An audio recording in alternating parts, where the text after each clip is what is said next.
ਸਤਿ ਸ਼੍ਰੀ ਅਕਾਲ। ਤੁਸੀਂ ਦੇਖ ਰਹੇ ਹੋ ਪੰਜਾਬ ਮਿਲ USA TV। ਮੈਂ ਪਰਵੀਨ ਕੌਰ ਮਾਨ। ਖਬਰਾਂ ਦੇ ਬੁਲੇਟਿਨ 'ਚ ਤੁਹਾਡਾ ਸਵਾਗਤ। ਪੇਸ਼ ਨੇ ਪਹਿਲਾਂ ਝੁੜਵੀਆਂ ਖਬਰਾਂ। ਆਸਟ੍ਰੇਲੀਆ ਨੇ ਅੰਤਰਰਾਸ਼ਟਰੀ ਯਾਤਰੀਆਂ ਲਈ ਕੀਤਾ ਵੱਡਾ ਐਲਾਨ। ਅਮਰੀਕਾ ਸ਼ਿਕਾਗੋ ਵਿੱਚ ਫਰੀडम ਡੇ ਪਰੇਡ ਦੌਰਾਨ ਹੋਈ ਫਾਇਰਿੰਗ, 9 ਲੋਕਾਂ ਦੀ ਮੌਤ, 57 ਜ਼ਖਮੀ।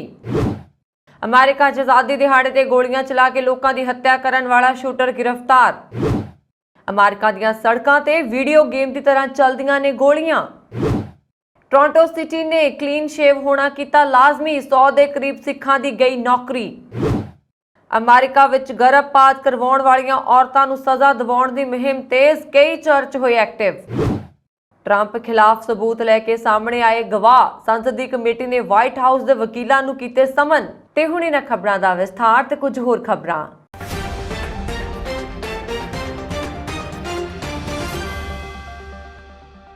ਆਸਟ੍ਰੇਲੀਆਈ ਸਰਕਾਰ ਨੇ ਅੰਤਰਰਾਸ਼ਟਰੀ ਯਾਤਰੀਆਂ ਲਈ ਕੋਵਿਡ-19 ਟੀਕਾਕਰਨ ਸਥਿਤੀ ਦਾ ਐਲਾਨ ਕਰਨ ਦੀਆਂ ਲੋੜਾਂ ਨੂੰ ਖਤਮ ਕਰਨ ਦਾ ਐਲਾਨ ਕੀਤਾ ਹੈ। ਸਮਾਚਾਰ ਏਜੰਸੀ ਸ਼ਿਨੂਹਾ ਦੀ ਰਿਪੋਰਟ ਮੁਤਾਬਕ ਗ੍ਰਹਿ ਮਾਮਲਿਆਂ ਦੇ ਮੰਤਰੀ ਕਲੇਨ ਓਨੀਲ ਅਤੇ ਸਿਹਤ ਮੰਤਰੀ ਮਾਰਕ ਵਟਲਰ ਨੇ ਐਤਵਾਰ ਨੂੰ ਘੋਸ਼ਣਾ ਕੀਤੀ ਕਿ ਬੁੱਧਵਾਰ ਤੋਂ ਆਸਟ੍ਰੇਲੀਆ ਪਹੁੰਚਣ ਵਾਲੇ ਯਾਤਰੀਆਂ ਨੂੰ ਟੀਕਾਕਰਨ ਦੀ ਸਥਿਤੀ ਦਾ ਐਲਾਨ ਕਰਨ ਲਈ ਡਿਜੀਟਲ ਪੈਸੇਂਜਰ ਘੋਸ਼ਣਾ ਨੂੰ ਪੂਰਾ ਨਹੀਂ ਕਰਨਾ ਪਏਗਾ। ਇਹ ਐਲਾਨ ਕੋਵਿਡ-19 ਦੇ ਫੈਲਣ ਨੂੰ ਰੋਕਣ ਲਈ ਮਾਰਚ 2020 ਵਿੱਚ ਪਹਿਲੀ ਵਾਰ ਲਾਗੂ ਕੀਤੇ ਜਾਣ ਤੋਂ 2 ਸਾਲਾਂ ਤੋਂ ਵੱਧ ਸਮੇਂ ਵਿੱਚ ਆਸਟ੍ਰੇਲੀਆ ਦੀਆਂ ਸਾਰੀਆਂ ਅੰਤਰਰਾਸ਼ਟਰੀ ਯਾਤਰਾ ਪਾਬੰਦੀਆਂ ਨੂੰ ਖਤਮ ਕਰਦਾ ਹੈ।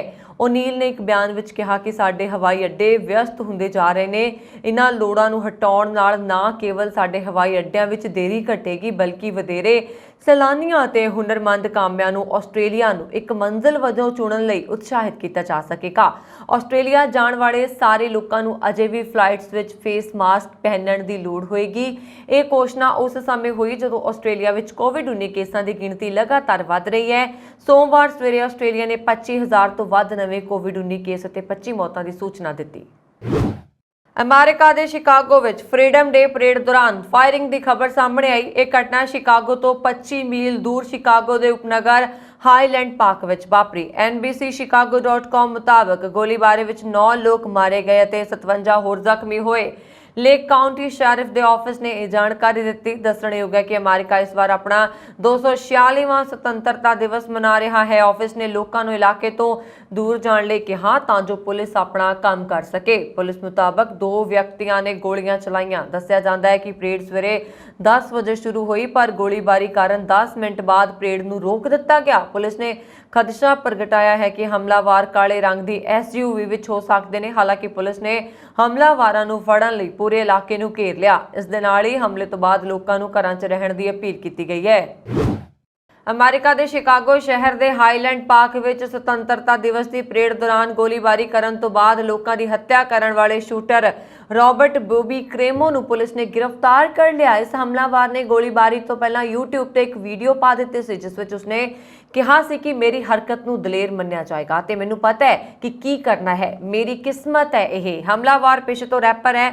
ਉਸ ਨੂੰ ਪੁਲਿਸ ਨੇ ਸ਼ਿਕਾਗੋ ਦੇ ਨਾਰਥ ਲੇਕ ਫੋਰੈਸਟ ਇਲਾਕੇ ਤੋਂ ਫੜਿਆ। ਹਮਲਾ ਕਰਨ ਤੋਂ ਬਾਅਦ ਰੌਬਰਟ ਆਪਣੀ ਕਾਰ ਵਿੱਚ ਫਰਾਰ ਹੋ ਗਿਆ। ਇਸ ਹਮਲਾਵਰ ਨੇ ਗੋਲੀਬਾਰੀ ਦੀ ਘਟਨਾ ਦੀ ਇੱਕ ਬਹੁਤ ਹੀ ਖਤਰਨਾਕ ਵੀਡੀਓ YouTube ਤੇ ਪਾ ਦਿੱਤੀ। ਪੁਲਿਸ ਨੇ ਦੱਸਿਆ ਕਿ ਰੌਬਰਟ ਨੇ ਛੱਤ ਤੋਂ ਭੀੜ ਤੇ ਗੋਲੀਆਂ ਚਲਾਈਆਂ। ਇਸ ਗੋਲੀਬਾਰੀ ਨੂੰ ਪਹਿਲਾਂ ਤਾਂ ਭੀੜ ਵੱਲੋਂ ਆਜ਼ਾਦੀ ਦਿਵਸ ਦੀ ਆਤਿਸ਼ਬਾਜ਼ੀ ਦੀ ਆਵਾਜ਼ ਸਮਝ ਲਿਆ ਗਿਆ, ਪਰ ਬਾਅਦ ਵਿੱਚ ਥਾਂ-ਥਾਂ ਲਾਸ਼ਾਂ ਦਿਖਾਈ ਦੇਣ ਲੱਗ ਪਈਆਂ। ਇਸ ਗੋਲੀਬਾਰੀ ਵਿੱਚ ਬਹੁਤ ਸਾਰੇ ਲੋਕ ਜ਼ਖਮੀ ਹੋਏ ਨੇ। ਅਜੇ ਵੀ 6 ਲੋਕ ਹਸਪਤਾਲ ਵਿੱਚ ਜ਼ਿੰਦਗੀ ਅਤੇ ਮੌਤ ਦੀ ਲੜਾਈ ਲੜ ਰਹੇ ਨੇ। ਇਸ ਇਲਾਕੇ ਵਿੱਚ ਵੱਡੀ ਗਿਣਤੀ ਵਿੱਚ ਯਹੂਦੀਆਂ ਦੇ ਘਰ ਨੇ, ਪਰ ਕਤਲ ਦੇ ਮਕਸਦ ਦਾ ਅਜੇ ਪਤਾ ਨਹੀਂ ਲੱਗ ਸਕਿਆ।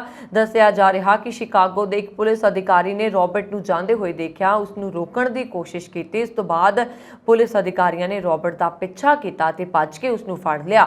ਉਸ ਨੂੰ ਹੁਣ ਹਾਈਲੈਂਡ ਪਾਰਕ ਪੁਲਿਸ ਵਿਭਾਗ ਦੇ ਹਵਾਲੇ ਕਰ ਦਿੱਤਾ ਜਾਏਗਾ। ਹਮਲਾਵਰ ਨੂੰ ਰੈਪਰ, ਗਾਇਕ, ਗੀਤਕਾਰ, ਅਭਿਨੇਤਾ ਅਤੇ ਸ਼ਿਕਾਗੋ ਦਾ ਡਾਇਰੈਕਟਰ ਦੱਸਿਆ ਗਿਆ ਹੈ। ਉਸਨੇ ਹੱਥ ਨਾਲ ਖਿੱਚੀ ਤਸਵੀਰ ਪੋਸਟ ਕੀਤੀ ਹੈ, ਜਿਸ ਵਿੱਚ ਉਹ ਬੰਦੂਕ ਫੜੀ ਨਜ਼ਰ ਆ ਰਿਹਾ। ਇੱਕ ਹੋਰ ਵੀਡੀਓ ਵਿੱਚ ਰੌਬਰਟ ਨੂੰ ਇੱਕ ਲੜਾਕੂ ਹੈਲਮਟ ਪਾਇਆ ਹੋਇਆ ਦੇਖਿਆ ਗਿਆ। ਇਸ ਦੇ ਨਾਲ ਹੀ ਕਲਾਸਰੂਮਾਂ ਦੀ ਜ਼ਮੀਨ ਤੇ ਸੋਨੇ ਦੀਆਂ ਗੋਲੀਆਂ ਦਿਖਾਈ ਦੇ ਰਹੀਆਂ ਨੇ। ਮੰਨਿਆ ਜਾ ਰਿਹਾ ਕਿ ਉਸਨੇ ਇਸ ਗੋਲੀਬਾਰੀ ਦੀ ਕਾਫੀ ਸਮੇਂ ਤੋਂ ਯੋਜਨਾ ਬਣਾਈ ਸੀ। ਰੌਬਰਟ ਦੇ YouTube ਤੇ 2 ਚੈਨਲ ਸਨ ਜਿਨ੍ਹਾਂ ਨੂੰ YouTube ਨੇ ਨਿਯਮਾਂ ਦੀ ਉਲੰਘਣਾ ਕਰਨ ਤੇ ਡਿਲੀਟ ਕਰ ਦਿੱਤਾ ਹੈ। ਉਸਦੇ ਪਿਤਾ ਬੌਬ ਇੱਕ ਸਮੇਂ ਮੇਅਰ ਲਈ ਚੋਣ ਲੜ ਚੁੱਕੇ ਨੇ। ਉਹ ਇੱਕ ਇਟਾਲੀਅਨ ਅਮਰੀਕੀ ਪਰਿਵਾਰ ਵਿੱਚ ਵੱਡਾ ਹੋਇਆ ਹੈ। ਗੋਲੀਬਾਰੀ ਦੀ ਘਟਨਾ ਤੋਂ ਬਾਅਦ ਹਰ ਪਾਸੇ ਖੂਨ ਨਾਲ ਲੱਥਪੱਥ ਲਾਸ਼ਾਂ ਦਿਖਾਈ ਦਿੱਤੀਆਂ। ਉਹਨਾਂ ਤੇ ਕੰਬਲ ਵਿਛਾਏ ਹੋਏ ਸਨ ਅਤੇ ਸੈਂਕੜੇ ਲੋਕ ਆਪਣੀ ਜਾਨ ਬਚਾਉਣ ਲਈ ਭੱਜ ਰਹੇ ਸਨ। ਮੀਡੀਆ ਰਿਪੋਰਟਾਂ ਵਿੱਚ ਕਿਹਾ ਗਿਆ ਹੈ ਕਿ ਪਰੇਡ ਸਵੇਰੇ 10 ਵਜੇ ਸ਼ੁਰੂ ਹੋਈ ਸੀ ਪਰ ਗੋਲਾਬਾਰੀ ਹੁੰਦੇ ਹੀ 10 ਮਿੰਟ ਬਾਅਦ ਬੰਦ ਕਰ ਦਿੱਤੀ ਗਈ। ਕਈ ਚਸ਼ਮਦੀਦਾਂ ਨੇ ਅਖਬਾਰ ਨੂੰ ਦੱਸਿਆ ਕਿ ਉਹਨਾਂ ਨੇ ਗੋਲੀਆਂ ਚੱਲਣ ਦੀ ਆਵਾਜ਼ ਸੁਣੀ। ਪਰੇਡ ਵਿੱਚ ਸ਼ਾਮਲ ਸੈਂਕੜੇ ਲੋਕਾਂ 'ਚ ਕੁਝ ਖੂਨ ਨਾਲ ਲੱਥਪੱਥ ਦਿਖੇ। ਉਹ ਆਪਣੀਆਂ ਕੁਰਸੀਆਂ, ਬੱਚਿਆਂ ਦਾ ਸਮਾਨ ਅਤੇ ਕੰਬਲ ਉੱਥੇ ਛੱਡ ਕੇ ਭੱਜ ਗਏ। ਅਮਰੀਕਾ ਦੇ ਸ਼ਿਕਾਗੋ ਵਿੱਚ ਸੋਮਵਾਰ ਨੂੰ ਹੋਈ ਗੋਲੀਬਾਰੀ ਨੇ ਇੱਕ ਵਾਰ ਫਿਰ ਸਾਰਿਆਂ ਨੂੰ ਹੈਰਾਨ ਕਰ ਦਿੱਤਾ। ਇੱਥੋਂ ਦੇ ਹਾਈਲੈਂਡ ਪਾਰਕ ਵਿੱਚ ਆਜ਼ਾਦੀ ਦਿਹਾੜੇ ਪਰੇਡ ਦੌਰਾਨ ਹੋਈ ਇਸ ਘਟਨਾ ਤੋਂ ਬਾਅਦ ਲੋਕ ਜ਼ਖਮੀ ਵੀ ਹੋਏ ਤੇ ਕਈ ਲੋਕ ਮਾਰੇ ਵੀ ਗਏ। ਅਮਰੀਕੀ ਪ੍ਰਸ਼ਾਸਨ ਦਾ ਕਹਿਣਾ ਹੈ ਕਿ ਹਮਲਾਵਰ ਦੀ ਉਮਰ ਕੇਵਲ 18 ਤੋਂ 20 ਸਾਲ ਦੇ ਵਿਚਕਾਰ ਹੈ, ਪਰ ਇਹ ਪਹਿਲੀ ਵਾਰ ਨਹੀਂ ਹੈ ਜਦੋਂ ਅਮਰੀਕਾ ਨੇ ਇਸ ਤਰ੍ਹਾਂ ਦਾ ਕਤਲੇਆਮ ਦੇਖਿਆ ਹੈ। ਬੰਦੂਕਾਂ ਦਾ ਸ਼ੌਕ ਅਤੇ ਹਥਿਆਰ ਰੱਖਣ ਦੀ ਲਚਕੀਲੀ ਨੀਤੀ ਹੁਣ ਅਮਰੀਕੀ ਪ੍ਰਸ਼ਾਸਨ ਲਈ ਗਲੇ ਦੀ ਹੱਡੀ ਬਣ ਗਈ ਹੈ। ਅਮਰੀਕਾ 'ਚ ਸਮੂਹਿਕ ਗੋਲੀਬਾਰੀ ਅਤੇ ਹੱਤਿਆਵਾਂ ਦੇ ਅੰਕੜੇ ਤਿਆਰ ਕਰਨ ਵਾਲੀ ਸੰਸਥਾ ਦਾ ਗਨ ਵਾਇਲੈਂਸ ਆਰਕਾਈਵ ਮੁਤਾਬਕ 2022 'ਚ ਹੁਣ ਤੱਕ 309 ਸਮੂਹਿਕ ਗੋਲੀਬਾਰੀ ਦੀਆਂ ਘਟਨਾਵਾਂ ਸਾਹਮਣੇ ਆ ਚੁੱਕੀਆਂ ਨੇ। 100 ਤੋਂ ਵੱਧ ਸਿੱਖ ਆਦਮੀਆਂ ਨੇ ਟੋਰਾਂਟੋ ਸਿਟੀ ਵਿੱਚ ਪ੍ਰਾਈਵੇਟ ਸੁਰੱਖਿਆ ਗਾਰਡਾਂ ਵਜੋਂ ਆਪਣੀਆਂ ਨੌਕਰੀਆਂ ਗਵਾ ਦਿੱਤੀਆਂ ਨੇ ਕਿਉਂਕਿ ਇੱਕ ਨੀਤੀ ਦੇ ਤਹਿਤ ਉਹਨਾਂ ਲਈ ਕਲੀਨ ਸ਼ੇਵ ਹੋਣਾ ਲਾਜ਼ਮੀ ਕੀਤਾ ਗਿਆ ਤਾਂ ਜੋ ਉਹ ਕੰਮ ਕਰਦੇ ਸਮੇਂ ਸਹੀ ਢੰਗ ਨਾਲ ਫਿਟਿੰਗ N95 ਰੈਸਪੀਰੇਟਰ ਮਾਸਕ ਪਹਿਨ ਸਕਣ। ਅਜਿਹੇ ਸਮੇਂ ਵਿੱਚ ਜਦੋਂ ਸ਼ਹਿਰ ਭਰ ਵਿੱਚ ਜ਼ਿਆਦਾਤਰ ਸੈਟਿੰਗਾਂ ਵਿੱਚ ਕੋਵਿਡ-19 ਮਾਸਕ ਦੇ ਹੁਕਮਾਂ ਨੂੰ ਹਟਾ ਦਿੱਤਾ ਗਿਆ, world Sikh organization of Canada ਨੇ ਇਸ ਨੀਤੀ ਨੂੰ ਬੇਤੁਕਾ ਕਿਹਾ ਅਤੇ ਕਿਹਾ ਕਿ ਗਾਰਡਾਂ ਨੂੰ ਉਹਨਾਂ ਦੇ ਵਿਸ਼ਵਾਸ ਲਈ ਸਜ਼ਾ ਦਿੱਤੀ ਜਾ ਰਹੀ ਹੈ। 24 ਘੰਟੇ ਵਿੱਚ ਸ਼ਹਿਰ ਦੇ ਇੱਕ ਸੁਰੱਖਿਆ ਗਾਰਡ ਦੇ ਅਹੁਦੇ ਤੋਂ ਹਟਾਏ ਗਏ ਵੀਰ ਕਵਲ ਸਿੰਘ ਨੇ ਕਿਹਾ ਕਿ ਜੇਕਰ ਤੁਸੀਂ ਮੈਨੂੰ ਆਪਣੀ ਦਾੜੀ ਨੂੰ ਕਲੀਨ ਸ਼ੇਵ ਕਰਨ ਲਈ ਕਿਹਾ ਹੈ ਤਾਂ ਇਹ ਸਭ ਅਜਿਹਾ ਹੈ ਜਿਵੇਂ ਕਿ ਦੂਜੇ ਵਿਅਕਤੀ ਨੂੰ ਉਸਦੀ ਚਮੜੀ ਲਾਉਣ ਲਈ ਕਿਹਾ ਜਾਵੇ। ਇਹ ਮੇਰੇ ਲਈ ਸੱਚਮੁੱਚ ਅਪਮਾਨਜਨਕ ਹੈ। ਮਿਸਟਰ ਸਿੰਘ ਨੂੰ ਸ਼ਹਿਰ ਵੱਲੋਂ ਵਰਤੇ ਜਾਂਦੇ ਇੱਕ ਨਿੱਜੀ ਸੁਰੱਖਿਆ ਠੇਕੇਦਾਰ ASP ਵੱਲੋਂ 2 ਮਹੀਨਿਆਂ ਲਈ ਨੌਕਰੀ ਤੋਂ ਰੱਖਿਆ ਗਿਆ ਸੀ। ਉਸ ਤੋਂ ਪਹਿਲਾਂ ਦੇ 2 ਸਾਲਾਂ ਵਿੱਚ ਉਸਨੇ ਕਈ ਹੋਰ ਨਿੱਜੀ ਸੁਰੱਖਿਆ ਫਰਮਾਂ ਵਿੱਚ ਕੰਮ ਕੀਤਾ। ਉਸਨੇ ਕਿਹਾ ਕਿ ਉਹਨਾਂ ਵਿੱਚ ਹਰੇਕ ਨੌਕਰੀ ਤੇ ਉਸ ਦਾ ਮਾਲਕ ਅਤੇ ਗਾਹਕ ਉਸ ਨਾਲ ਨੀਲੇ ਸਰਜੀਕਲ ਮਾਸਕ ਪਹਿਨ ਕੇ ਸੰਤੁਸ਼ਟ ਸਨ। ਜੂਨ ਦੇ ਅੰਤ ਵਿੱਚ ASP ਨੇ ਸ਼ਹਿਰ ਦੀ ਕਲੀਨ ਸ਼ੇਵ ਨੀਤੀ ਨੂੰ ਲਾਗੂ ਕਰਨਾ ਸ਼ੁਰੂ ਕਰ ਦਿੱਤਾ ਜੋ ਕਿ ਜਨਵਰੀ ਵਿੱਚ ਪੇਸ਼ ਕੀਤੀ ਗਈ ਸੀ।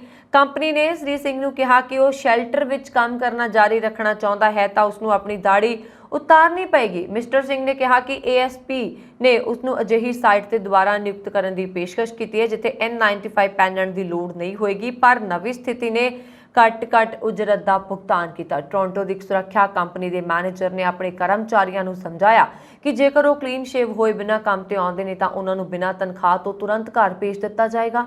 ਟੋਰਾਂਟੋ ਦੇ ਮੇਅਰ ਜੋਹਨ ਟੋਰੀ ਦੇ ਬੁਲਾਰੇ ਡੌਨ ਪੀਟ ਦੇ ਅਨੁਸਾਰ ਜੂਨ ਦੇ ਅੱਧ ਵਿੱਚ world Sikh organization of Canada ਤੋਂ ਸ਼ਿਕਾਇਤ ਮਿਲਣ ਤੋਂ ਬਾਅਦ ਟੋਰੀ ਨੇ ਸਿਟੀ ਸਟਾਫ ਨੂੰ ਨੀਤੀ ਦੀ ਜਾਂਚ ਕਰਨ ਲਈ ਕਿਹਾ। ਮਿਸਟਰ ਪੀਟ ਨੇ ਕਿਹਾ ਕਿ ਮੇਅਰ ਨੇ ਇਸ ਹਫ਼ਤੇ ਸਟਾਫ ਦੇ ਮੈਂਬਰਾਂ ਨਾਲ ਇੱਕ ਬੇਨਤੀ ਕੀਤੀ ਹੈ ਕਿ ਉਹ ਠੇਕੇਦਾਰਾਂ ਨਾਲ ਕੰਮ ਕਰਨ ਲਈ ਇਸ ਮੁੱਦੇ ਨੂੰ ਤੁਰੰਤ ਹੱਲ ਕਰਨ ਲਈ ਕੰਮ ਕਰਨ। ਇੱਕ ਲਿਖਤੀ ਬਿਆਨ ਵਿੱਚ ਸ਼ਹਿਰ ਦੇ ਬੁਲਾਰੇ ਐਰਨ ਵਿਟਨ ਨੇ ਇਸ ਝਗੜੇ ਨੂੰ ਸੁਰੱਖਿਆ ਗਾਰਡਾਂ ਅਤੇ ਉਹਨਾਂ ਦੇ ਨਿੱਜੀ ਮਾਲਕਾਂ ਵਿਚਕਾਰ ਇੱਕ ਦੱਸਿਆ, ਨਾ ਕਿ ਸਿਟੀ ਆਫ ਟੋਰਾਂਟੋ ਦੇ ਤੌਰ ਤੇ ਦੱਸਿਆ। World Sikh organization of Canada ਨੇ ਕਿਹਾ ਕਿ ਉਸਨੇ ਕਈ ਸੁਰੱਖਿਆ ਗਾਰਡਾਂ ਤੋਂ ਸੁਣਿਆ ਹੈ ਕਿ ਉਹਨਾਂ ਦੇ ਮਾਲਕਾਂ ਦੁਆਰਾ ਰਿਹਾਇਸ਼ ਦੀਆਂ ਪੇਸ਼ਕਸ਼ਾਂ ਜ਼ਰੂਰੀ ਤੌਰ ਤੇ ਡਿਮੋਸ਼ਨ ਸਨ। ਉਹਨਾਂ ਨੂੰ ਘੱਟ ਤਨਖਾਹ ਜਾਂ ਘੱਟ ਸੀਨੀਅਰਤਾ ਵਾਲੇ ਅਹੁਦੇ ਦੀ ਪੇਸ਼ਕਸ਼ ਕੀਤੀ ਗਈ ਸੀ। World Sikh organization of Canada ਦੇ ਕਾਨੂੰਨੀ ਸਲਾਹਕਾਰ ਬਲਪ੍ਰੀਤ ਸਿੰਘ ਨੇ ਕਿਹਾ ਕਿ ਪ੍ਰਭਾਵਿਤ ਗਾਰਡਾਂ ਵਿੱਚ ਬਹੁਤ ਸਾਰੇ ਅੰਤਰਰਾਸ਼ਟਰੀ ਵਿਦਿਆਰਥੀ ਦੇ ਰੂਪ ਵਿੱਚ ਭਾਰਤ ਤੋਂ ਕੈਨੇਡਾ ਆਏ ਸਨ। ਕੋਵਿਡ-19 ਮਹਾਮਾਰੀ ਦੌਰਾਨ ਇਹ ਪਹਿਲੀ ਵਾਰ ਨਹੀਂ ਹੈ ਕਿ ਫਰੰਟ ਲਾਈਨ ਨੌਕਰੀ ਕਰ ਰਹੇ ਸਿੱਖ ਪੁਰਸ਼ਾਂ ਨੂੰ ਆਪਣੇ ਰਿੱਛਾਂ ਅਤੇ ਢੁਕਵੇਂ ਸੁਰੱਖਿਆ ਉਪਕਰਨ ਪਹਿਨਣ ਨਾਲ ਸੰਬੰਧਿਤ ਚੁਣੌਤੀਆਂ ਦਾ ਸਾਹਮਣਾ ਕਰਨਾ ਪਿਆ। ਇਸ ਤਾਜ਼ਾ ਮਾਮਲੇ ਵਿੱਚ ਜਥੇਬੰਦੀ ਨੇ ਸੁਰੱਖਿਆ ਕੰਪਨੀਆਂ ਤੇ ਦਬਾਅ ਪਾਉਣ ਦੀ ਬਜਾਏ ਸ਼ਹਿਰ ਦੇ ਮੇਅਰ ਅਤੇ ਨਗਰ ਕੌਂਸਲ ਮੈਂਬਰਾਂ ਨੂੰ ਅਪੀਲ ਕਰਨ ਤੇ ਆਪਣਾ ਧਿਆਨ ਕੇਂਦਰਿਤ ਕੀਤਾ ਹੈ। ਅਮਰੀਕੀ ਸੁਪਰੀਮ ਕੋਰਟ ਵੱਲੋਂ ਗਰਭਪਾਤ ਦਾ ਸੰਵਿਧਾਨਕ ਅਧਿਕਾਰ ਖਤਮ ਕਰਨ ਦੇ ਬਾਅਦ ਲੋਕਾਂ ਵੱਲੋਂ ਕਈ ਤਰ੍ਹਾਂ ਦੀਆਂ ਪ੍ਰਤੀਕਿਰਿਆਵਾਂ ਦੇਖਣ ਨੂੰ ਮਿਲ ਰਹੀਆਂ ਨੇ। ਅਮਰੀਕੀ ਸੁਪਰੀਮ ਕੋਰਟ ਵੱਲੋਂ ਗਰਭਪਾਤ ਦਾ ਸੰਵਿਧਾਨਕ ਅਧਿਕਾਰ ਖਤਮ ਕਰਨ ਦੇ ਕੁਝ ਘੰਟਿਆਂ ਬਾਅਦ ਫਿਨਿਕਸ ਵਿੱਚ ਇੱਕ ਪਾਦਰੀ ਜ਼ੇਫ ਡੌਬਿਨ ਨੇ ਮੋਬਾਈਲ ਫੋਨ ਤੇ ਆਪਣੇ ਚੇਲਿਆਂ ਨਾਲ ਲਾਈਵ ਚਰਚਾ ਸ਼ੁਰੂ ਕੀਤੀ। ਉਹਨਾਂ ਨੇ ਕਿਹਾ ਕਿ ਸਾਡਾ ਕੰਮ ਹੁਣ ਸ਼ੁਰੂ ਹੋਇਆ, ਔਰਤਾਂ ਗਰਭ ਵਿੱਚ ਆਪਣੇ ਬੱਚੇ ਦਾ ਕਤਲ ਕਰ ਰਹੀਆਂ ਨੇ, ਸਾਨੂੰ ਇਸ ਸੰਬੰਧ ਵਿੱਚ ਕੁਝ ਕਰਨਾ ਪਏਗਾ। ਉਂਝ ਗਰਭਪਾਤ ਵਿਰੋਧੀ ਮੁਹਿੰਮ ਚਲਾਉਣ ਵਾਲਿਆਂ ਵਿੱਚ ਅਗਲੇ ਕਦਮ ਨੂੰ ਲੈ ਕੇ ਮਤਭੇਦ ਨੇ। ਡਾਵਿਨ ਜਿਹੇ ਲੋਕ ਗਰਭਪਾਤ ਨੂੰ ਕਤਲ ਮੰਨ ਕੇ ਉਸ ਨੂੰ ਅਪਰਾਧਕ ਬਣਾਉਣ ਦੇ ਪੱਖ ਵਿੱਚ ਨੇ। ਜੇਕਰ ਇਸ ਤਰਕ ਨੂੰ ਮੰਨ ਲਿਆ ਗਿਆ ਤਾਂ ਕੁਝ ਰਾਜ ਔਰਤਾਂ ਲਈ ਮੌਤ ਦੀ ਸਜ਼ਾ ਦੀ ਵਿਵਸਥਾ ਕਰ ਸਕਦੇ ਨੇ। ਦੂਜੇ ਪਾਸੇ ਗਰਭਪਾਤ ਵਿਰੋਧੀ ਮੁਹਿੰਮ ਦੀ ਮੁੱਖ ਧਾਰਾ ਨਾਲ ਜੁੜੇ ਲੋਕ ਔਰਤਾਂ ਨੂੰ ਸਜ਼ਾ ਦੇਣ ਦੇ ਖਿਲਾਫ ਨੇ। ਉਹਨਾਂ ਦਾ ਕਹਿਣਾ ਹੈ ਕਿ ਗਰਭਪਾਤ ਦੀ ਪ੍ਰਕਿਰਿਆ ਨੂੰ ਅੰਜਾਮ ਦੇਣ ਵਾਲਿਆਂ ਤੇ ਮੁਕੱਦਮਾ ਚਲਾਇਆ ਜਾਣਾ ਚਾਹੀਦਾ ਹੈ। ਗਰਭਪਾਤ ਵਿਰੋਧੀ ਕਈ ਲੋਕਾਂ ਦਾ ਵਿਸ਼ਵਾਸ ਹੈ ਕਿ ਗਰਭ ਧਾਰਨ ਨਾਲ ਜੀਵਨ ਸ਼ੁਰੂ ਹੋ ਜਾਂਦਾ ਹੈ, ਇਸ ਲਈ ਗਰਭਪਾਤ ਕਤਲ ਹੈ। ਗਰਭਪਾਤ ਸਮਰਥਕ ਚਾਹੁੰਦੇ ਨੇ ਕਿ ਭਰੂਣ ਨੂੰ ਅਮਰੀਕੀ ਸੰਵਿਧਾਨ ਦੇ ਤਹਿਤ ਸੁਰੱਖਿਆ ਦਾ ਪੂਰਾ ਅਧਿਕਾਰ ਮਿਲੇ। ਲੰਬੇ ਸਮੇਂ ਤੱਕ ਗਰਭਪਾਤ ਵਿਰੋਧੀ ਗੁੱਟ ਹਾਸ਼ੀਏ ਤੇ ਰਹੇ ਨੇ। ਉਹਨਾਂ ਦਾ ਜ਼ਿਆਦਾ ਪ੍ਰਭਾਵ ਨਹੀਂ ਸੀ, ਪਰ ਪਿਛਲੇ ਸਾਲ ਤੋਂ ਭੜਕਾਊ ਗੁੱਟਾਂ ਦੀ ਪਹੁੰਚ ਵੱਧ ਰਹੀ ਹੈ। ਆਨਲਾਈਨ ਮੁਹਿੰਮ ਅਤੇ ਕੁਝ ਰਾਜ ਵਿਧਾਨ ਸਭਾਵਾਂ ਚਰਚਾ ਨੇ ਨਵੇਂ ਸਿਰੇ ਤੇ ਕੋਸ਼ਿਸ਼ਾਂ ਕੀਤੀਆਂ ਨੇ। ਡਬਨ ਦੇ ਗਰੁੱਪ ਅਬੋਰਸ਼ਨ ਤੁਰੰਤ ਬੰਦ ਕਰੋ ਨੇ ਇਦਾਹੋ, ਪੈਂਸਿਲਵੇਨੀਆ ਜਿਹੇ ਰਾਜਾਂ ਅਤੇ ਸਮਾਨ ਵਿਚਾਰਧਾਰਾ ਵਾਲੇ 21 ਹੋਰ ਸਮੂਹ ਨਾਲ ਗਰਭਪਾਤ ਦੇ ਰੋਕ ਲਈ ਸੁਪਰੀਮ ਕੋਰਟ ਵਿੱਚ ਦਖਲਅੰਦਾਜ਼ੀ ਕੀਤੀ ਸੀ। ਗਰਭਪਾਤ ਵਿਰੋਧੀਆਂ ਨੂੰ ਅਮਰੀਕਾ ਦੇ ਸਭ ਤੋਂ ਵੱਡੇ ਪ੍ਰੋਟੈਸਟੈਂਟ ਚਰਚ ਸਰਦਨ ਬੈਪਟਿਸਟ ਕਨਵੈਨਸ਼ਨ ਦੇ ਰੂੜੀਵਾਦੀ ਗੁੱਟਾਂ ਦਾ ਸਮਰਥਨ ਮਿਲਿਆ। ਚਰਚ ਦੇ ਪ੍ਰਮੁੱਖ ਪਾਦਰੀ ਟੌਮ ਐਸਕੌਲ ਦਾ ਕਹਿਣਾ ਹੈ ਕਿ ਗਰਭਪਾਤ ਕਰਵਾਉਣ ਵਾਲੀਆਂ ਸਾਰੀਆਂ ਮਾਵਾਂ ਕਿਸੇ ਪੱਧਰ ਤੇ ਦੋਸ਼ੀ ਤਾਂ ਹਨ, ਪਰ ਉਹ ਕਤਲ ਦੀ ਦੋਸ਼ੀ ਨਹੀਂ ਨੇ। ਅਪੋਲੋਜੀਆ ਚਰਚ ਦੇ ਮੁੱਖ ਡਬਨ ਨੇ ਕੁਝ ਸਮਾਂ ਪਹਿਲਾਂ ਲੁਸੀਆਨਾ ਰਾਜ ਵਿੱਚ ਇੱਕ ਬਿੱਲ ਅੱਗੇ ਵਧਾਇਆ ਸੀ। ਇਸ ਵਿੱਚ ਗਰਭਪਾਤ ਨੂੰ ਕਤਲ ਮੰਨਣ ਅਤੇ ਗਰਭ ਖਤਮ ਕਰਵਾਉਣ ਵਾਲੀਆਂ ਔਰਤਾਂ ਖਿਲਾਫ ਅਪਰਾਧਿਕ ਮਾਮਲਾ ਚਲਾਉਣ ਦੀ ਵਿਵਸਥਾ ਸੀ। ਵਿਧਾਨ ਸਭਾ ਵਿੱਚ ਬਿੱਲ ਪਾਸ ਨਹੀਂ ਹੋ ਸਕਿਆ। ਪਿਛਲੇ 2 ਸਾਲਾਂ ਵਿੱਚ ਗਰਭਪਾਤ ਵਿਰੋਧੀਆਂ ਨੇ 1 ਦਰਜਨ ਰਾਜਾਂ ਵਿੱਚ ਅਜਿਹੀ ਬਿੱਲ ਪੇਸ਼ ਕਰਨ ਦੀ ਕੋਸ਼ਿਸ਼ ਕੀਤੀ ਹੈ। ਗਰਭਪਾਤ ਸਮਰਥਕ ਸਮੂਹਾਂ ਨੇ ਬਿੱਲ ਦਾ ਵਿਰੋਧ ਕੀਤਾ। ਇੱਕ ਖੁੱਲੇ ਖੇਤਰ ਵਿੱਚ 70 ਸਮੂਹਾਂ ਨੇ ਇੱਕ ਪੱਤਰ ਲਿਖਿਆ ਸਾਰੇ ਰਾਜ ਵਿਧਾਨ ਸਭਾ ਵਿੱਚ ਅਜਿਹੇ ਬਿੱਲ ਨੂੰ ਮਨਜ਼ੂਰੀ ਨਾ ਦੇਣ ਦੀ, ਜਿਸ ਪੱਤਰ ਵਿੱਚ ਅਪੀਲ ਕੀਤੀ ਗਈ ਹੈ। 2016 ਵਿੱਚ ਡੋਨਾਲਡ ਟਰੰਪ ਦੇ ਰਾਸ਼ਟਰਪਤੀ ਚੁਣੇ ਜਾਣ ਦੇ ਬਾਅਦ ਅਮਰੀਕਾ ਵਿੱਚ ਗਰਭਪਾਤ ਵਿਰੋਧੀ ਅੰਦੋਲਨ ਨੇ ਜ਼ੋਰ ਫੜਿਆ। ਟਰੰਪ ਨੇ ਉਸ ਸਮੇਂ ਕਿਹਾ ਸੀ ਕਿ ਜੇਕਰ ਅਮਰੀਕਾ ਵਿੱਚ ਗਰਭਪਾਤ ਤੇ ਪਾਬੰਦੀ ਲੱਗ ਜਾਂਦੀ ਹੈ ਤਾਂ ਗਰਭਪਾਤ ਕਰਵਾਉਣ ਵਾਲੀਆਂ ਔਰਤਾਂ ਨੂੰ ਕਿਸੇ ਤਰ੍ਹਾਂ ਦੀ ਸਜ਼ਾ ਮਿਲਣੀ ਚਾਹੀਦੀ ਹੈ। ਰਿਪਬਲਿਕਨ ਐਂਡ ਡੈਮੋਕ੍ਰੈਟਿਕ ਪਾਰਟੀ ਦੇ ਵਿਰੋਧ ਦੇ ਬਾਅਦ ਟਰੰਪ ਨੇ ਆਪਣੇ ਬਿਆਨ ਤੇ ਪਛਤਾਵਾ ਵੀ ਜ਼ਾਹਿਰ ਕੀਤਾ ਸੀ। ਪਿਛਲੇ ਹਫ਼ਤੇ ਕੈਪੀਟਲ ਦੰਗਿਆਂ ਵਿੱਚ ਜਾਣੀ ਕਿ ਸੰਸਦ ਭਵਨ ਅਮਰੀਕਾ ਦਾ, ਉੱਥੇ ਸਾਬਕਾ ਰਾਸ਼ਟਰਪਤੀ ਡੋਨਾਲਡ ਟਰੰਪ ਦੇ ਕਾਰਜਕਾਲ ਦੌਰਾਨ ਵਾਈਟ ਹਾਊਸ ਦੀ ਸਹਾਇਕ ਕੈਸਿਡੀ ਹਟਚਿਨਸਨ ਦੀ ਗਵਾਹੀ ਤੋਂ ਬਾਅਦ ਕੁਝ ਹੋਰ ਲੋਕਾਂ ਨੇ ਕਮੇਟੀ ਦੇ ਸਾਹਮਣੇ ਸਬੂਤਾਂ ਸਮੇਤ ਬਿਆਨ ਦਰਜ ਕਰਵਾਏ ਨੇ। ਮਾਮਲੇ ਦੀ ਜਾਂਚ ਕਰ ਰਹੀ ਸੰਸਦੀ ਕਮੇਟੀ ਦੇ ਇੱਕ ਮੈਂਬਰ ਨੇ ਕਿਹਾ ਕਿ ਵਾਈਟ ਹਾਊਸ ਦੇ ਸਾਬਕਾ ਵਕੀਲ ਪੈਟ ਸਿਪਲੋਨ ਨੂੰ ਸਮਨ ਜਾਰੀ ਕੀਤਾ ਗਿਆ ਹੈ ਅਤੇ ਬੁੱਧਵਾਰ ਨੂੰ ਆਪਣਾ ਬਿਆਨ ਦਰਜ ਕਰਨ ਦੀ ਉਮੀਦ ਹੈ। ਉਹਨਾਂ ਨੇ ਕਿਹਾ ਕਿ ਖੂਫੀਆ ਸੇਵਾ ਨਾਲ ਜੁੜੇ ਲੋਕ ਜੋ ਹਿੰਸਾ ਦੇ ਸਮੇਂ ਟਰੰਪ ਦੇ ਨਾਲ ਸਨ, ਉਹ ਦੁਬਾਰਾ ਬਿਆਨ ਦੇ ਸਕਦੇ ਨੇ। ਕਮੇਟੀ ਉਹਨਾਂ ਦਾ ਸਵਾਗਤ ਕਰੇਗੀ। ਰਿਪਬਲਿਕਨ ਐਡਮ ਕਿੰਜ਼ੰਗਰ ਨੇ ਹਟਚਿਨਸਨ ਦੇ ਬਿਆਨ ਦਾ ਹਵਾਲਾ ਦਿੰਦੇ ਹੋਏ ਕਿਹਾ ਕਿ ਟਰੰਪ 6 ਜਨਵਰੀ 2021 ਨੂੰ ਕੈਪੀਟਲ ਵੱਲ ਮਾਰਚ ਕਰਨ ਵਾਲੀ ਗੁੱਸੇ ਵਿੱਚ ਆਈ ਭੀੜ ਵਿੱਚ ਸ਼ਾਮਲ ਹੋਣਾ ਚਾਹੁੰਦੇ ਸੀ। ਇਸ ਬਿਆਨ ਨੇ ਹੋਰ ਲੋਕਾਂ ਨੂੰ ਜਾਂਚ ਕਮੇਟੀ ਅੱਗੇ ਆਪਣਾ ਪੱਖ ਰੱਖਣ ਲਈ ਪ੍ਰੇਰਿਤ ਕੀਤਾ ਹੈ। ਕਮੇਟੀ ਇਸ ਮਹੀਨੇ ਘੱਟੋ-ਘੱਟ 2 ਜਨਤਕ ਸੁਣਵਾਈਆਂ ਕਰਨ ਵਾਲੀ ਹੈ। ਉਹਨਾਂ ਨੇ ਐਤਵਾਰ ਨੂੰ ਕਿਹਾ ਹਰ ਰੋਜ਼ ਨਵੇਂ ਲੋਕ ਅੱਗੇ ਆਉਂਦੇ ਨੇ ਅਤੇ ਨਵੀਆਂ ਗੱਲਾਂ ਦੱਸਦੇ ਨੇ। ਇਸ ਤੋਂ ਬਾਅਦ ਉਹ ਕਹਿੰਦੇ ਨੇ ਕਿ ਮੈਂ ਨਹੀਂ ਸੋਚਿਆ ਸੀ ਕਿ ਇਹ ਗੱਲ ਜ਼ਰੂਰੀ ਹੈ। ਹੋਰ ਨਵੀਂ ਜਾਣਕਾਰੀ ਸਾਹਮਣੇ ਆਏਗੀ। 1 ਸਾਲ ਤੋਂ ਬਾਅਦ ਸਮੇਂ ਤੋਂ ਕੈਪੀਟਲ ਦੰਗਿਆਂ ਦੀ ਜਾਂਚ ਕਰ ਰਹੀ ਸੰਸਦੀ ਕਮੇਟੀ ਨੇ ਹਾਲ ਹੀ ਦੇ ਦਿਨਾਂ ਵਿੱਚ ਇਹ ਕੰਮ ਤੇਜ਼ ਕੀਤਾ। ਦੋਸ਼ ਹੈ ਕਿ ਤਤਕਾਲੀ ਰਾਸ਼ਟਰਪਤੀ ਟਰੰਪ 2020 ਦੀਆਂ ਚੋਣਾਂ ਵਿੱਚ ਆਪਣੇ ਵਿਰੋਧੀ ਅਤੇ ਮੌਜੂਦਾ ਰਾਸ਼ਟਰਪਤੀ ਜੋ ਬਾਈਡਨ ਦੀ ਜਿੱਤ ਨੂੰ ਮੰਨਣ ਲਈ ਤਿਆਰ ਨਹੀਂ ਸਨ। ਉਸ ਤੇ ਗਲਤ ਜਾਣਕਾਰੀ ਫੈਲਾਉਣ ਅਤੇ ਆਪਣੇ ਸਮਰਥਕਾਂ ਨੂੰ ਭੜਕਾਉਣ ਦਾ ਦੋਸ਼ ਹੈ, ਜਿਸ ਕਾਰਨ ਵੱਡੀ ਗਿਣਤੀ ਵਿੱਚ ਲੋਕਾਂ ਨੇ ਕੈਪੀਟਲ ਨੂੰ ਘੇਰ ਲਿਆ ਸੀ ਅਤੇ ਉੱਥੇ ਦੰਗੇ ਕੀਤੇ ਸੀ। ਕਮੇਟੀ ਦੇ ਉਪ ਪ੍ਰਧਾਨ ਰਿਪਬਲਿਕਨ ਲਿਸ ਚੇਨੀ ਅਤੇ ਆਰਵੋਏ ਨੇ ਪਿਛਲੇ ਹਫ਼ਤੇ ਸਪਸ਼ਟ ਕੀਤਾ ਸੀ ਕਿ ਟਰੰਪ ਦੇ ਖਿਲਾਫ ਨਿਆਂ ਵਿਭਾਗ ਨੂੰ ਅਪਰਾਧਿਕ ਕਾਰਵਾਈ ਦੀ ਸਿਫਾਰਿਸ਼ ਕੀਤੀ ਜਾ ਸਕਦੀ ਹੈ।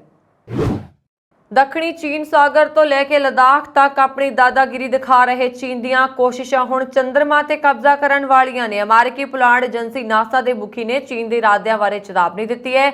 ਨਾਸਾ ਦੇ ਪ੍ਰਸ਼ਾਸਕ ਬਿਲ ਨੈਲਸਨ ਨੇ ਕਿਹਾ ਕਿ ਚੀਨ ਸ਼ਾਇਦ ਚੰਦਰਮਾ ਤੇ ਕੈਪਚਰ ਕਰਨਾ ਚਾਹੁੰਦਾ ਹੈ, ਜੋ ਕਿ ਉਸਦੇ ਫੌਜੀ ਪੁਲਾੜ ਪ੍ਰੋਗਰਾਮ ਦਾ ਹਿੱਸਾ ਹੈ। ਨੈਲਸਨ ਨੇ ਕਿਹਾ ਕਿ ਅਮਰੀਕਾ ਹੁਣ ਇੱਕ ਨਵੀਂ ਪੁਲਾੜ ਦੌੜ ਨਾਲ ਨਜਿੱਠਣ ਜਾ ਰਿਹਾ, ਜਿਹੜੀ ਕਿ ਇਸ ਵਾਰ ਚੀਨ ਨਾਲ ਇਸ ਤੋਂ ਪਹਿਲਾਂ ਅਮਰੀਕਾ ਦਾ ਸੋਵੀਅਤ ਸੰਘ ਨਾਲ ਪੁਲਾੜ ਮੁਕਾਬਲਾ ਸੀ, ਜੋ ਕਿ ਸੋਵੀਅਤ ਸੰਘ ਦੇ ਭੰਗ ਹੋਣ ਤੋਂ ਬਾਅਦ ਖਤਮ ਹੋ ਗਿਆ ਸੀ। ਨਾਸਾ ਦੇ ਪ੍ਰਸ਼ਾਸਕ ਨੇ ਜ਼ੋਰ ਦੇ ਕੇ ਕਿਹਾ ਕਿ ਚੀਨ ਚੰਦਰਮਾ ਤੇ ਆਪਣਾ ਸਟੇਸ਼ਨ ਬਣਾਉਣ ਦਾ ਕੰਮ ਸਾਲ 2035 ਤੱਕ ਪੂਰਾ ਕਰ ਸਕਦਾ ਹੈ ਅਤੇ ਉਸ ਤੋਂ 1 ਸਾਲ ਬਾਅਦ ਆਪਣੇ ਪ੍ਰੋਗਰਾਮ ਸ਼ੁਰੂ ਕਰ ਸਕਦਾ ਹੈ। ਨੈਲਸਨ ਨੇ ਦਾਅਵਾ ਕੀਤਾ ਹੈ ਕਿ ਸਾਨੂੰ ਨਿਸ਼ਚਿਤ ਤੌਰ ਤੇ ਚੀਨ ਦੇ ਚੰਦਰਮਾ ਉੱਤੇ ਉਤਰਨ, ਚੰਦਰਮਾ ਨੂੰ ਚੀਨ ਦਾ ਘੋਸ਼ਿਤ ਕਰਨ ਅਤੇ ਦੁਨੀਆ ਦੇ ਹੋਰ ਦੇਸ਼ਾਂ ਨੂੰ ਇਸ ਤੋਂ ਦੂਰ ਰਹਿਣ ਦਾ ਐਲਾਨ ਨੂੰ ਲੈ ਕੇ ਬਹੁਤ ਜ਼ਿਆਦਾ ਚਿੰਤਾ ਕਰਨ ਦੀ ਲੋੜ ਹੈ। ਉਹਨਾਂ ਨੇ ਕਿਹਾ ਕਿ ਚੀਨ ਦਾ ਪੁਲਾੜ ਪ੍ਰੋਗਰਾਮ ਫੌਜੀ ਪੁਲਾੜ ਪ੍ਰੋਗਰਾਮ ਹੈ। ਨੈਲਸਨ ਨੇ ਇਹ ਵੀ ਕਿਹਾ ਕਿ ਚੰਦਰਮਾ ਦੇ ਦੱਖਣੀ ਧਰੁਵ ਲਈ ਮੁਕਾਬਲਾ ਬਹੁਤ ਜ਼ਿਆਦਾ ਹੈ। ਚੰਦਰਮਾ ਦੇ ਦੱਖਣੀ ਧਰੁਵ ਤੇ ਪਾਣੀ ਦੇ ਭੰਡਾਰ ਤੇ ਨਜ਼ਰ ਰੱਖੋ। ਨਾਸਾ ਦੇ ਪ੍ਰਸ਼ਾਸਕ ਨੇ ਕਿਹਾ ਕਿ ਚੰਦਰਮਾ ਦੇ ਦੱਖਣੀ ਧਰੁਵ ਤੇ ਪਾਣੀ ਦੇ ਭੰਡਾਰ ਹੋ ਸਕਦੇ ਨੇ, ਜਿਸ ਦੀ ਵਰਤੋਂ ਭਵਿੱਖ ਵਿੱਚ ਰਾਕੇਟ ਇੰਧਨ ਦੇ ਨਿਰਮਾਣ ਵਿੱਚ ਕੀਤੀ ਜਾ ਸਕਦੀ ਹੈ। ਇਹ ਪੁੱਛੇ ਜਾਣ ਤੇ ਕਿ ਪੁਲਾੜ ਵਿੱਚ ਚੀਨ ਦੇ ਫੌਜੀ ਟੀਚੇ ਕੀ ਨੇ, ਨੈਲਸਨ ਨੇ ਜ਼ੋਰ ਦੇ ਕੇ ਕਿਹਾ ਕਿ ਚੀਨੀ ਪੁਲਾੜ ਯਾਤਰੀ ਇਹ ਸਿੱਖਣ ਵਿੱਚ ਰੁੱਝੇ ਹੋਏ ਨੇ ਕਿ ਦੂਜੇ ਦੇਸ਼ਾਂ ਦੇ ਉਪਗ੍ਰਹਿ ਕਿਵੇਂ ਨਸ਼ਟ ਕੀਤੇ ਜਾਣ। ਉਹਨਾਂ ਨੇ ਕਿਹਾ ਕਿ ਭਾਵੇਂ ਚੀਨ ਦਾ ਦਾਅਵਾ ਕਰਦਾ ਹੈ ਕਿ ਉਸ ਦਾ ਪੁਲਾੜ ਪ੍ਰੋਗਰਾਮ ਕੇਵਲ ਸ਼ਾਂਤੀਪੂਰਨ ਉਦੇਸ਼ਾਂ ਲਈ ਹੈ, ਹਕੀਕਤ ਅਜਿਹੀ ਨਹੀਂ ਹੈ। ਨੈਲਸਨ ਨੇ ਲੰਬੇ ਸਮੇਂ ਤੋਂ ਚੀਨ ਦੀ ਪੁਲਾੜ ਨੀਤੀ ਤੇ ਸਵਾਲ ਉਠਾਏ। ਇਸ ਤੋਂ ਪਹਿਲਾਂ ਅਪ੍ਰੈਲ ਵਿੱਚ ਨੈਲਸਨ ਨੇ ਕਿਹਾ ਸੀ ਕਿ ਚੀਨੀ ਅਧਿਕਾਰੀ ਉਹਨਾਂ ਦੀ ਮੁਹਿੰਮ ਵਿੱਚ ਅਮਰੀਕਾ ਨਾਲ ਸਹਿਯੋਗ ਕਰਨ ਤੋਂ ਇਨਕਾਰ ਕਰ ਰਹੇ ਨੇ। ਗੁਪਤ ਜਾਣਕਾਰੀ ਵੀ ਲੁਕ ਰਹੀ ਹੈ। ਇਸ ਤੋਂ ਪਹਿਲਾਂ ਉਸਨੇ ਮੰਨਿਆ ਸੀ ਕਿ ਨਾਸਾ ਇੱਕ ਕਾਨੂੰਨ ਦੀ ਪਾਲਣਾ ਕਰਦਾ ਹੈ ਜੋ ਇਸ ਚੀਨੀ ਸਰਕਾਰ ਜਾਂ ਇਸ ਨਾਲ ਜੁੜੇ ਕਿਸੇ ਵੀ ਸੰਗਠਨ ਨਾਲ ਸਿੱਧਾ ਸਹਿਯੋਗ ਕਰਨ ਤੋਂ ਰੋਕਦਾ ਹੈ। ਇਸ ਦੇ ਲਈ ਨਾਸਾ ਨੂੰ ਅਮਰੀਕੀ ਸੰਸਦ ਅਤੇ ਅਧਿਕਾਰੀਆਂ ਤੋਂ ਮਨਜ਼ੂਰੀ ਲੈਣੀ ਹੋਏਗੀ। ਚੀਨ ਨੇ ਇਸ ਨੂੰ ਮੰਦਭਾਗਾ ਵੀ ਦੱਸਿਆ।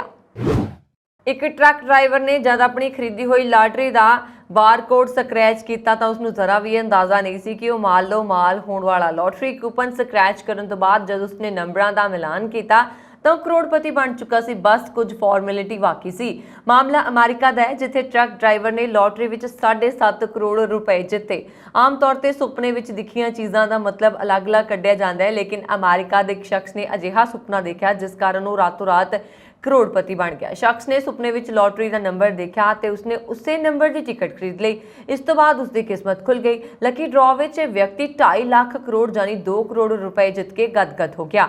ਇਹ ਮਾਮਲਾ ਅਮਰੀਕਾ ਦੇ ਵਰਜੀਨੀਆ ਦਾ ਹੈ ਤੇ ਜੈਕਪਾਟ ਹਾਸਲ ਕਰਨ ਵਾਲੇ ਸ਼ਖਸ ਦਾ ਨਾਮ ਅਲੋਂਜ਼ੇ ਕੋਲਮੈਨ ਹੈ। ਲੱਕੀ ਡਰਾਅ ਨਿਕਲਣ ਤੋਂ ਬਾਅਦ ਕੋਲਮੈਨ ਨੇ ਕਿਹਾ ਕਿ ਮੈਨੂੰ ਯਕੀਨ ਕਰਨਾ ਮੁਸ਼ਕਲ ਹੈ, ਲੇਕਿਨ ਮੈਂ ਲਾਟਰੀ ਦਾ ਨੰਬਰ ਸੁਪਨੇ ਵਿੱਚ ਦੇਖਿਆ ਸੀ ਅਤੇ ਫਿਰ ਉਸੇ ਨੰਬਰ ਦਾ ਟਿਕਟ ਖਰੀਦ ਲਿਆ। ਵਰਜੀਨੀਆ ਲਾਟਰੀ ਵਿੱਚ ਬੁੱਧਵਾਰ ਨੂੰ ਲੱਕੀ ਡਰਾਅ ਕੱਢਿਆ ਜਾਂਦਾ ਹੈ। ਇਸ ਵਿੱਚ ਟੌਪ 3 ਨੂੰ ਇਨਾਮੀ ਰਕਮ ਦਿੱਤੀ ਜਾਂਦੀ ਹੈ ਜੋ ਕਿ 8 ਕਰੋੜ, 4 ਕਰੋੜ, 2 ਕਰੋੜ ਦੇ ਕਰੀਬ ਹੁੰਦੀ ਹੈ। ਕਰੀਬ 4 ਮਿਲੀਅਨ ਲੋਕਾਂ ਵਿੱਚੋਂ ਕਿਸੇ ਇੱਕ ਦੇ ਇਨਾਮ ਜਿੱਤਣ ਦੀ ਸੰਭਾਵਨਾ ਰਹਿੰਦੀ ਹੈ। ਆਕਰਨ, ਓਹੀਓ ਵਿੱਚ ਕਾਰ ਸਵਾਰ ਸਹਿਫਾਮ ਜ਼ੈਲੈਂਡ ਵਾਕਰ ਜੋ ਪਿਛਲੇ ਹਫ਼ਤੇ ਪੁਲਿਸ ਅਫਸਰਾਂ ਹੱਥੋਂ ਮਾਰਿਆ ਗਿਆ ਸੀ। ਪੋਸਟਮਾਰਟਮ ਕਰਨ ਵਾਲੇ ਡਾਕਟਰ ਅਨੁਸਾਰ ਵਾਕਰ ਦੇ 60 ਗੋਲੀਆਂ ਦੇ ਜ਼ਖਮ ਸਨ।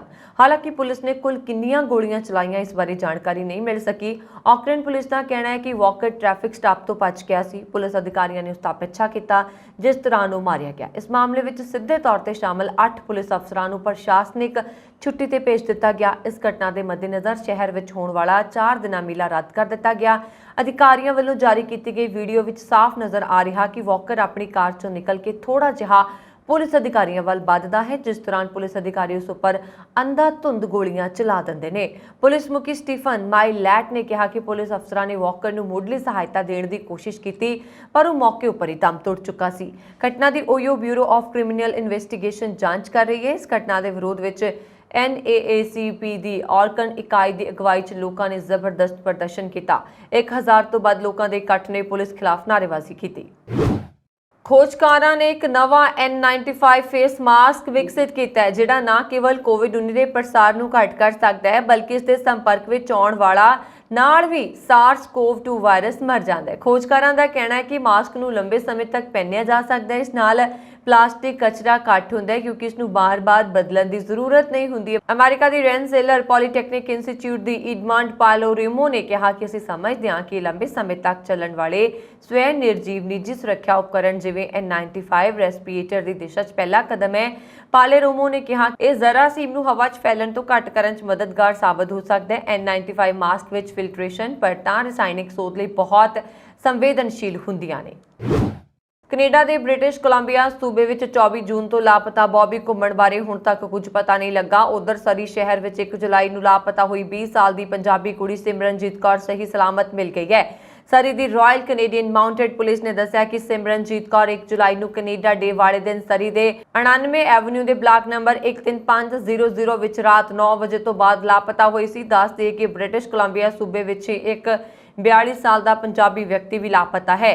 ਕੁਇਟਕਲੈਮ ਸ਼ਹਿਰ ਦੇ ਵਾਸੀ ਬੌਬੀ ਘੁੰਮਣ ਨੂੰ 24 ਜੂਨ ਨੂੰ ਆਖਰੀ ਵਾਰ ਦੇਖਿਆ ਗਿਆ ਸੀ। ਉਸ ਤੋਂ ਬਾਅਦ ਉਹ ਲਾਪਤਾ ਚੱਲ ਰਿਹਾ ਹੈ। ਕੈਨੇਡਾ ਦੀ ਆਬਾਦੀ ਵਿੱਚ 2022 ਦੀ ਪਹਿਲੀ ਤਿਮਾਹੀ ਵਿੱਚ 30 ਸਾਲਾਂ ਬਾਅਦ ਤੇਜ਼ ਵਾਧਾ ਦੇਖਣ ਨੂੰ ਮਿਲ ਰਿਹਾ। ਇਸ ਦਾ ਅੰਦਾਜ਼ਾ ਇਨ੍ਹਾਂ ਅੰਕੜਿਆਂ ਨੂੰ ਦੇਖ ਕੇ ਲਗਾਇਆ ਜਾ ਸਕਦਾ ਹੈ ਕਿ 1 ਅਪ੍ਰੈਲ 22 ਤੱਕ ਦੇਸ਼ ਦੀ ਆਬਾਦੀ ਲਗਭਗ 39 ਮਿਲੀਅਨ ਭਾਵ 3 ਕਰੋੜ 90 ਲੱਖ ਤੱਕ ਪਹੁੰਚ ਗਈ। ਇਸ ਵਿੱਚ 1 ਜਨਵਰੀ ਤੋਂ ਲੈ ਕੇ 1 ਅਪ੍ਰੈਲ ਤੱਕ 1,28,000 ਦਾ ਵਾਧਾ ਹੋਇਆ। ਇਸ ਦੌਰਾਨ 1,13,790 ਪ੍ਰਵਾਸੀਆਂ ਨੇ ਕੈਨੇਡਾ ਦੀ ਧਰਤੀ ਤੇ ਪੈਰ ਰੱਖਿਆ। 2022 ਦੀ ਪਹਿਲੀ ਤਿਮਾਹੀ ਵਿੱਚ 1990 ਤੋਂ ਬਾਅਦ ਪਹਿਲੀ ਵਾਰ ਕੈਨੇਡਾ ਦੀ ਆਬਾਦੀ ਵਿੱਚ ਇੰਨਾ ਤੇਜ਼ ਵਾਧਾ ਦੇਖਿਆ ਗਿਆ। ਇਹ ਵਾਧਾ ਮਹਾਮਾਰੀ ਤੋਂ ਪਹਿਲਾਂ 2020 ਦੇ ਸ਼ੁਰੂ ਵਿੱਚ ਆਪਣਾ ਮੁੱਢ ਬੰਨ ਚੁੱਕਾ ਸੀ, ਪਰ ਕਰੋਨਾ ਮਹਾਮਾਰੀ ਨੇ ਇਸ ਨੂੰ ਢਹਿ-ਢੇਰੀ ਕਰ ਦਿੱਤਾ।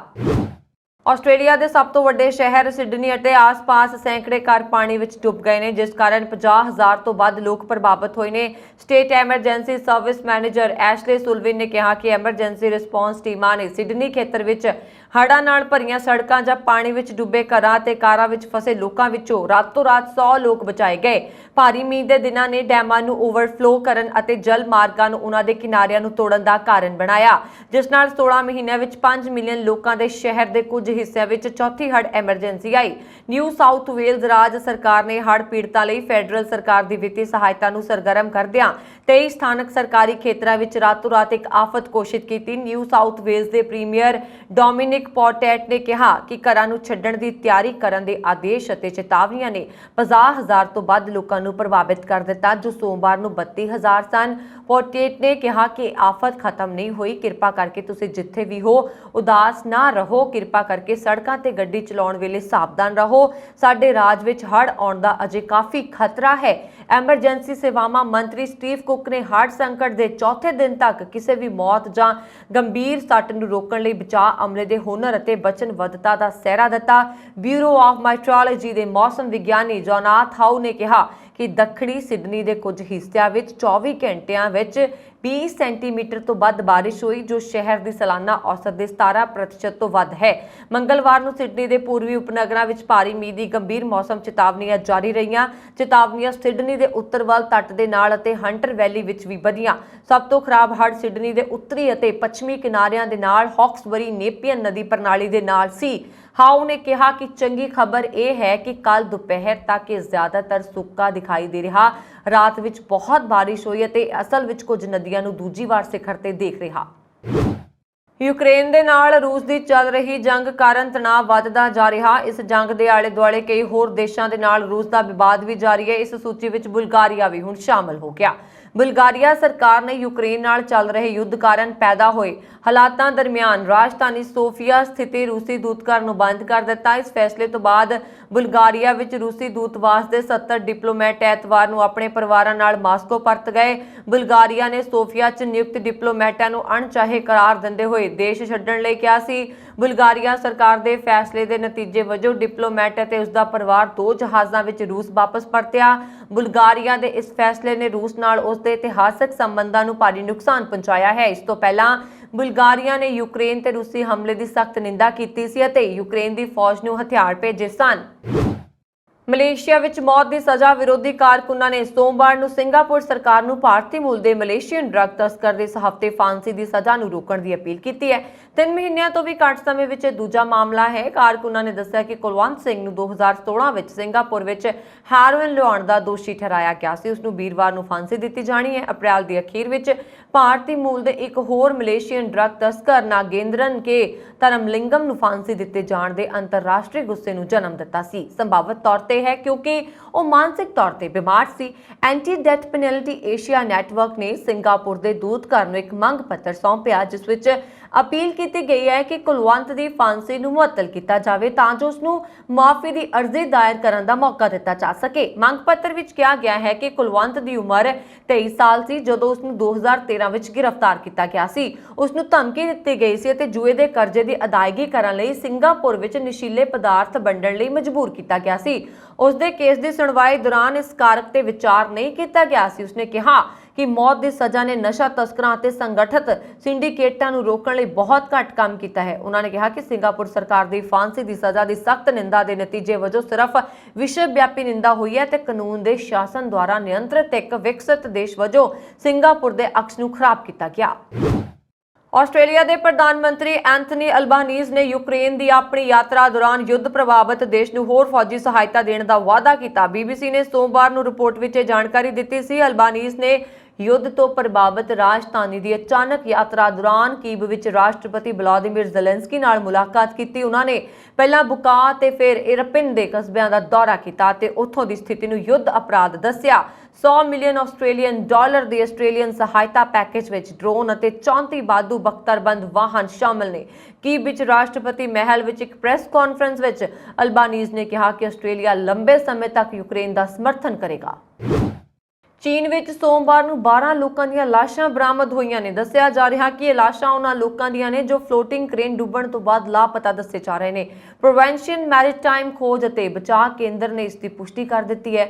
ਉਹਨਾਂ ਨੇ ਕਿਹਾ ਕਿ ਇਹ ਕ੍ਰੇਨ ਚੀਨ ਦੇ ਗੁਆਂਗਡੋਂਗ ਸੂਬੇ ਦੇ ਆਫਸ਼ੋਰ ਖੇਤਰ 'ਚ ਡੁੱਬ ਗਈ। ਬੋਰਿੰਗ ਚੇਨ ਟੁੱਟਣ ਕਾਰਨ ਤੈਰਦੀ ਕ੍ਰੇਨ ਨੂੰ ਨਿਗਰਾਨੀ ਪ੍ਰਣਾਲੀ ਰਾਹੀਂ ਖੇਤਰ ਵਿੱਚ ਪਾਇਆ ਗਿਆ। ਬਾਅਦ ਵਿੱਚ ਇਹ ਹਾਂਗਕਾਂਗ ਤੋਂ ਲਗਭਗ 3000 ਕਿਲੋਮੀਟਰ ਦੱਖਣ ਪੱਛਮ ਵਿੱਚ ਡੁੱਬ ਗਿਆ, ਜਿਸ ਕਾਰਨ ਜਹਾਜ਼ ਵਿੱਚ ਸਵਾਰ 27 ਲੋਕ ਲਾਪਤਾ ਹੋ ਗਏ। ਹਾਂਗਕਾਂਗ ਦੀਆਂ ਰਿਪੋਰਟਾਂ ਵਿੱਚ ਕਿਹਾ ਗਿਆ ਹੈ ਕਿ ਸੋਮਵਾਰ ਨੂੰ ਲਾਪਤਾ ਚਾਲਕ ਦਲ ਦੇ ਮੈਂਬਰਾਂ ਦੀ ਭਾਲ ਕਰ ਰਹੀਆਂ ਬਚਾਅ ਟੀਮਾਂ ਨੇ ਇੱਕ ਹੋਰ ਮੈਂਬਰ ਨੂੰ ਬਚਾਇਆ। ਇਸ ਤਰ੍ਹਾਂ ਹੁਣ ਤੱਕ ਕੁੱਲ 4 ਲੋਕਾਂ ਨੂੰ ਬਚਾਇਆ ਜਾ ਚੁੱਕਾ। ਇਸ ਤੋਂ ਇਲਾਵਾ ਲਾਸ਼ਾਂ ਉਸ ਖੇਤਰ ਤੋਂ ਲਗਭਗ 90 ਕਿਲੋਮੀਟਰ ਦੱਖਣ ਪੱਛਮ ਵਿੱਚ ਮਿਲੀਆਂ ਜਿੱਥੇ ਫਿਊਜ਼ਿੰਗ 001 ਜਹਾਜ਼ ਡੁੱਬਿਆ ਸੀ। ਪੰਜਾਬ ਦੀ ਸਰਕਾਰ ਆਮ ਆਦਮੀ ਪਾਰਟੀ ਵੱਲੋਂ ਮੰਤਰੀ ਮੰਡਲ ਦਾ ਵਿਸਥਾਰ ਕੀਤਾ ਗਿਆ। 5 ਨਵੇਂ ਮੰਤਰੀਆਂ ਨੂੰ ਮੰਤਰੀ ਮੰਡਲ ਵਿੱਚ ਸ਼ਾਮਲ ਕੀਤਾ ਗਿਆ। ਅਮਨ ਅਰੋੜਾ, ਡਾਕਟਰ ਨਿੱਜਰ ਸਰਾਰੀ, ਜੋੜਾ ਮਾਜਰਾ ਅਤੇ ਅਨਮੋਲ ਗਗਨ ਮਾਨ ਨੂੰ ਨਵੇਂ ਮੰਤਰੀਆਂ ਵਜੋਂ ਚੁਣਿਆ ਗਿਆ। ਮੰਤਰੀ ਮੰਡਲ ਦੇ ਵਿਸਤਾਰ ਤੋਂ ਬਾਅਦ ਮੁੱਖ ਮੰਤਰੀ ਮਾਨ ਨੇ ਸਾਰਿਆਂ ਨੂੰ ਵਧਾਈ ਦਿੱਤੀ। ਟਵੀਟ ਕਰਦਿਆਂ ਮੁੱਖ ਮੰਤਰੀ ਮਾਨ ਨੇ ਲਿਖਿਆ, ਪੰਜਾਬ ਮੰਤਰੀ ਮੰਡਲ ਵਿੱਚ ਚੁਣੇ ਜਾਣ ਤੇ ਸਾਰੇ ਮੰਤਰੀ ਸਹਿਬਾਨਾਂ ਨੂੰ ਵਧਾਈਆਂ। ਮੈਨੂੰ ਪੂਰਨ ਆਸ ਹੈ ਕਿ ਨਵੇਂ ਚੁਣੇ ਮੰਤਰੀ ਸਹਿਬਾਨ ਪੰਜਾਬ ਦੇ ਲੋਕਾਂ ਦੀਆਂ ਆਸਾਂ ਉਮੀਦਾਂ ਤੇ ਖਰੇ ਉਤਰਨਗੇ। ਆਪਣੀ ਜ਼ਿੰਮੇਵਾਰੀ ਪੰਜਾਬੀਆਂ ਪ੍ਰਤੀ ਪੂਰੀ ਤਨਦੇਹੀ ਦ੍ਰਿੜਤਾ ਨਾਲ ਨਿਭਾਉਣਗੇ। ਨਵੀਂ ਸ਼ੁਰੂਆਤ ਲਈ ਸਾਰਿਆਂ ਨੂੰ ਦਿਲੋਂ ਸ਼ੁਭਕਾਮਨਾਵਾਂ। ਇਸ ਮੌਕੇ ਮੁੱਖ ਮੰਤਰੀ ਨੇ ਕਿਹਾ ਕਿ ਨਵੇਂ ਚੁਣੇ ਗਏ ਵਿਧਾਇਕਾਂ ਨੂੰ 1-2 ਦਿਨਾਂ ਵਿੱਚ ਮਹਿਕਮਿਆਂ ਦੀ ਵੰਡ ਕੀਤੀ ਜਾਏਗੀ। ਉਹਨਾਂ ਨੇ ਕਿਹਾ ਕਿ ਮੰਤਰੀ ਮੰਡਲ ਦਾ ਵਿਸਥਾਰ ਹੋਣ ਨਾਲ ਹੁਣ ਆਉਣ ਵਾਲੇ ਦਿਨਾਂ ਵਿੱਚ ਕਈ ਵੱਡੇ ਘਪਲਿਆਂ ਦਾ ਵੀ ਪਰਦਾਫਾਸ਼ ਹੋਏਗਾ, ਜਿਨ੍ਹਾਂ ਨੂੰ ਦੇਖ ਕੇ ਲੋਕ ਹੈਰਾਨ ਰਹਿ ਜਾਣਗੇ। ਉਹਨਾਂ ਨੇ ਕਿਹਾ ਕਿ ਪੰਜਾਬ ਦਾ ਜੋ 75 ਸਾਲਾਂ ਵਿੱਚ ਬੇੜਾ ਗਰਕ ਹੋਇਆ ਹੈ ਉਸ ਨੂੰ ਉਹ ਸੁਧਾਰਨਗੇ ਤੇ ਨਵੇਂ ਮੰਤਰੀਆਂ ਨੂੰ ਦਿੱਤੇ ਜਾਣ ਵਾਲੇ ਵਿਭਾਗਾਂ ਨਾਲ ਸਰਕਾਰ ਲੋਕਾਂ ਦੇ ਜੀਵਨ ਵਿੱਚ ਤਬਦੀਲੀ ਲਿਆਏਗੀ। ਮੰਤਰੀ ਨਾ ਬਣਾਏ ਜਾਣ ਤੇ ਕੁਝ ਵਿਧਾਇਕ ਨਾਰਾਜ਼ ਵੀ ਨੇ। ਇਸ ਬਾਰੇ ਮੁੱਖ ਮੰਤਰੀ ਨੇ ਕਿਹਾ ਕਿ ਆਮ ਆਦਮੀ ਪਾਰਟੀ ਕੋਲ 92 ਵਿਧਾਇਕ ਨੇ ਤੇ ਜਿਨ੍ਹਾਂ ਨੂੰ ਮੰਤਰੀ ਅਹੁਦਾ ਨਹੀਂ ਦਿੱਤਾ ਗਿਆ ਉਹਨਾਂ ਨੂੰ ਜਲਦੀ ਕੋਈ ਨਾ ਕੋਈ ਜ਼ਿੰਮੇਵਾਰੀ ਦਿੱਤੀ ਜਾਏਗੀ। ਉਹਨਾਂ ਨੇ ਕਿਹਾ ਕਿ ਮੇਰੇ ਕੋਲ ਕਈ ਵਿਭਾਗ ਨੇ ਤੇ ਨਵੇਂ ਮੰਤਰੀਆਂ ਨੂੰ ਵੀ 1-2 ਦਿਨਾਂ ਵਿੱਚ ਪੋਰਟਫੋਲੀਓ ਦਿੱਤੇ ਜਾਣਗੇ। ਪੰਜਾਬ ਸਰਕਾਰ ਨੇ ਸੂਬਾਈ ਪੁਲਿਸ ਪ੍ਰਸ਼ਾਸਨ ਵਿੱਚ ਵੱਡੀ ਤਬਦੀਲੀ ਕਰਦਿਆਂ 1992 ਬੈਚ ਦੇ IPS ਅਧਿਕਾਰੀ ਗੌਰਵ ਯਾਦਵ ਨੂੰ ਸੂਬੇ ਦੇ DGP ਦਾ ਚਾਰਜ ਦੇਣ ਸੰਬੰਧੀ ਹੁਕਮ ਜਾਰੀ ਕੀਤੇ ਨੇ।